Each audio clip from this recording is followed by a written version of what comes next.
Hello everybody, SlimKirby here, and welcome back to more of Mario Party 4 Weekend. Mario Party 4 is a pretty solid collection of minigames, but how exactly do the boards factor out in all of this? I feel like the GameCube Mario Parties really focused hardcore on reworking and retooling the main mechanics of the main board game. And although we didn't get a whole lot of that in this version, there was a main mechanic in this game that was centralized on all boards, and that was the Mini Mega system. This game introduced two new items, the Mini Mushroom and the Mega Mushroom. Although the Mega Mushroom was mainly used for getting across the board quickly and smashing everybody in your way, the Mini Mushroom allowed players to go into mini pipes and find different parts of the board with unique board events. It was a pretty cool concept that worked out well in execution. However, if there was one aspect of these boards that I would gripe about, it would probably be the visual design of these boards. Every board has a central theme that really shines brightly on the actual board events. However, the entire board outside of that is pretty bland and dull. Every board has the same look pretty much, except for when you go to an actual board event. You will see what I mean when we start showing footage of these boards themselves in a little bit, but this is thankfully something that got fixed in Mario Party 5, because the board design in that game and all future games is actually a million times better. I suppose I could excuse Hudson Soft, seeing how it was the first GameCube Mario Party, and they did it within a year of the console releasing, but my complaints are relatively minor and won't be a determining factor for how I feel about the actual boards in this game, at least as far as the rankings are concerned. But let's get onto the list, shall we? Number 6. Koopa's Seaside Soiree. Koopa is not generally someone who I expect to see in a tropical setting managing a seaside resort cabana, but in a game that has a Goomba running a casino, I suppose this is not the most out there. This board takes place on a beach filled with dolphins, monkeys, and of course, the location of the newest Koopa Cabana Resort Hotel, which is currently under construction. In classic Koopa Bank fashion, whenever a player passes by the hotel, they must pay 5 coins in order to help fund the creation of the hotel itself. The more coins you donate, the bigger the hotel will get, which is a pretty neat visual gag for the board. However, do not try to land on the happening spaces near the hotel, because if you do, you will not only pay the amount that has been collected for the hotel so far, but the hotel will get crushed by a tidal wave, starting the entire process over again. There are also happening spaces located to different docks, and if you land on these spaces, a dolphin will take you, by no choice of your own, to the other dock with a designated fruit on it. There are also monkeys that play a really annoying game with you of, let me choose which direction you're going, where they force you to run on a banana peel that will make you slip and go in one of two directions on both the right and left sides of the board. This, in addition to the dolphins, can be a really annoying mechanic of the board, as it will often take you off track and away from where you are actually meaning to go. Sometimes you might get lucky and find the relatively hidden coin and item minigames that will give you some free coins or a free item of your choosing, with some bit of effort involved, but most of the time it's more of a frustration than a godsend. I especially hate that the Mega Mushroom cannot override the monkey business, but I suppose there are worse mechanics in other games. Overall, the board, and none of the boards in Mario Party 4 for that matter, are really that bad. Hell, I'll even go as far to say that this board even ranks higher than meh. But those monkeys and dolphins really seem to throw a coconut into the works of how this board flows compared to others. Hey, baby. Are you the Master Sword? Because when I'm around you, evil doesn't stand a chance. Number 5. Goomba's Greedy Gala.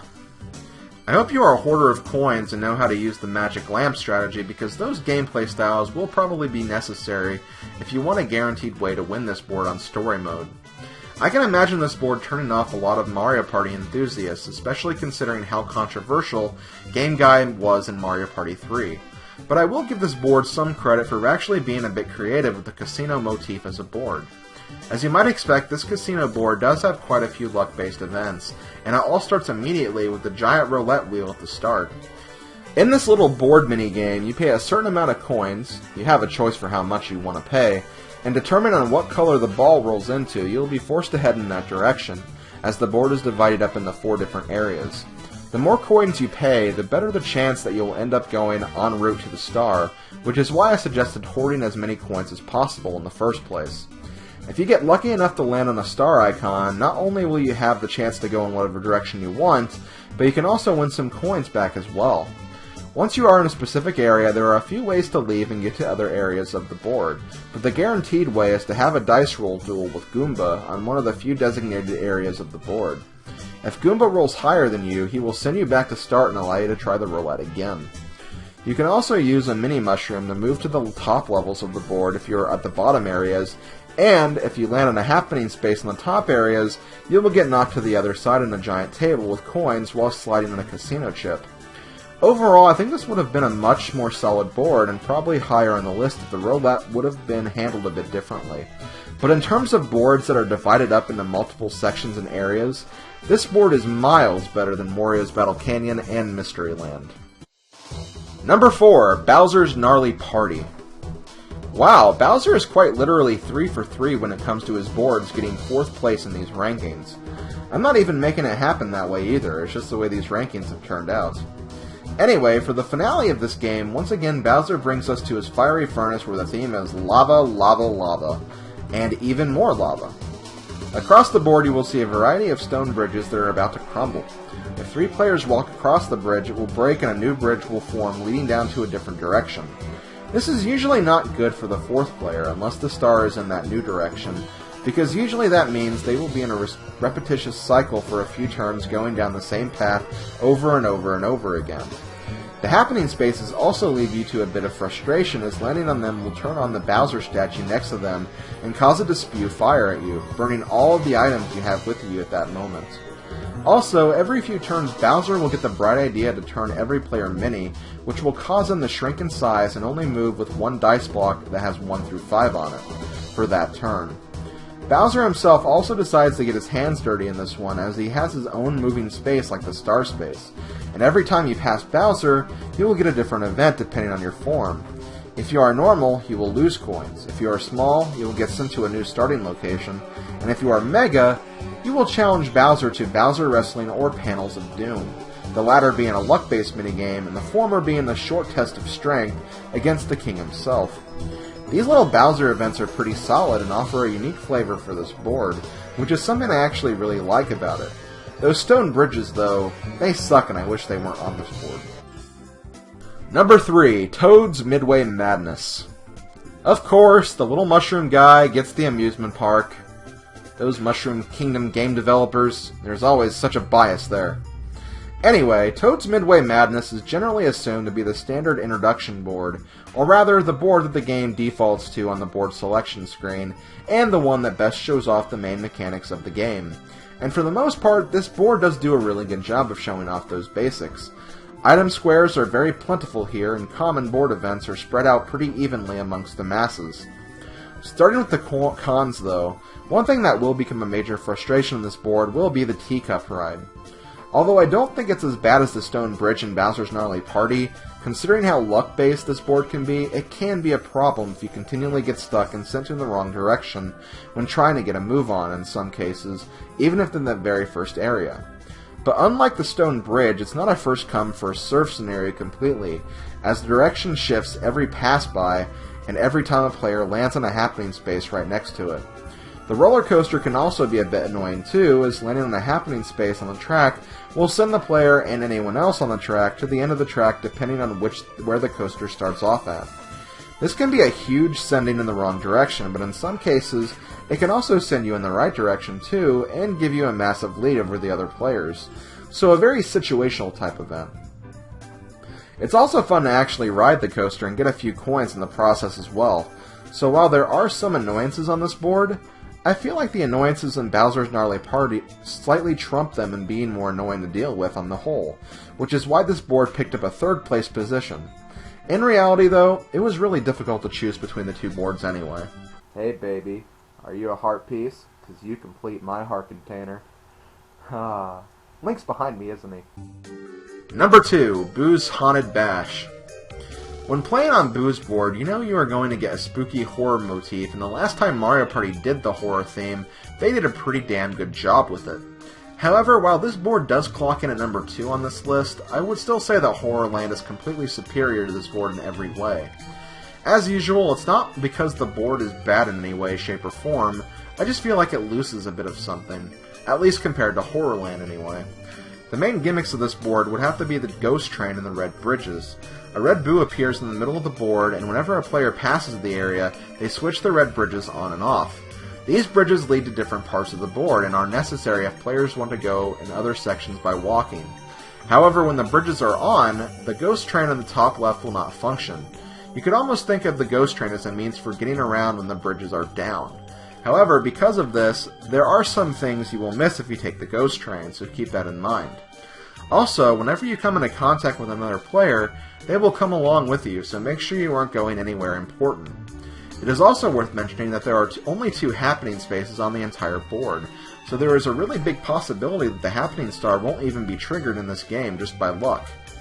Speaking of that happening spaces, all they do is decrease a counter where after 3 players have landed on happening spaces, the 3rd player gets to meet Big Boo from Mario Party 2, who has the same function of being able to steal coins and stars from all 3 players and not just one. The funny part is, after this event is triggered, you're going to be on your way to another Boo as well, so plenty of chances to steal stars and coins from your opponent.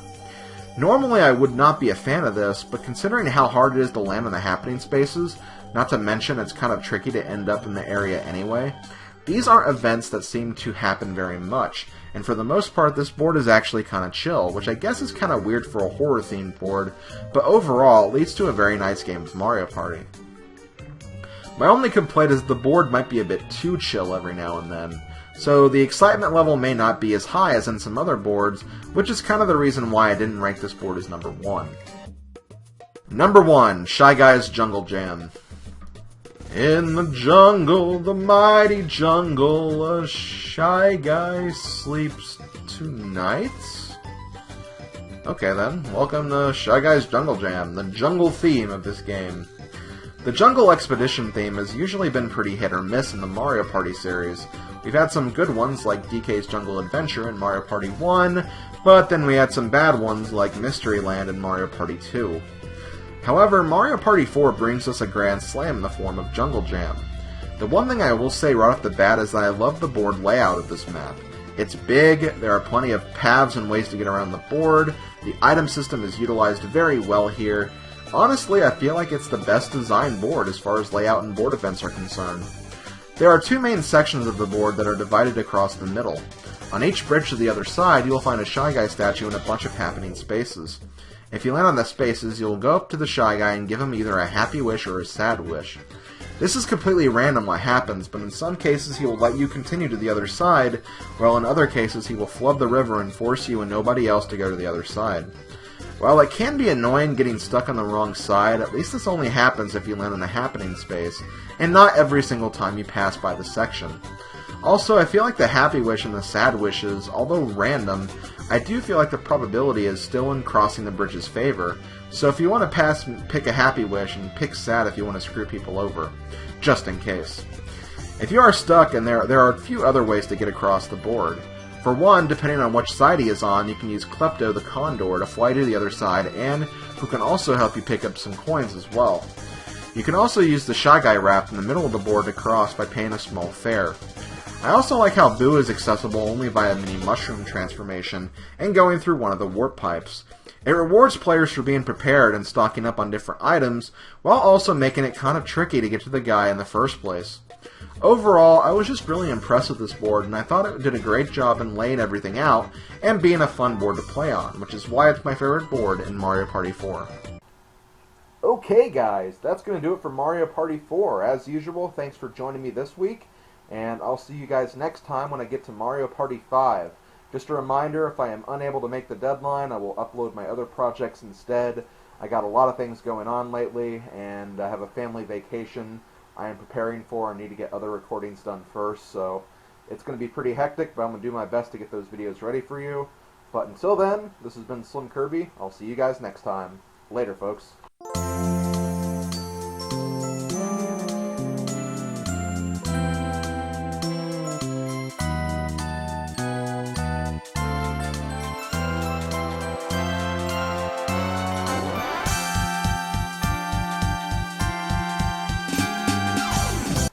Oh god, Mario, thank god I found you. Whew! Quickly, tell me where I can get a Mega Mushroom. Oh, silly SlimKirby.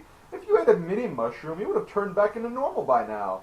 You got cursed by an evil witch. That is why you are still in this form. Evil witch? Where can I find this witch? Oh, well, if you must know,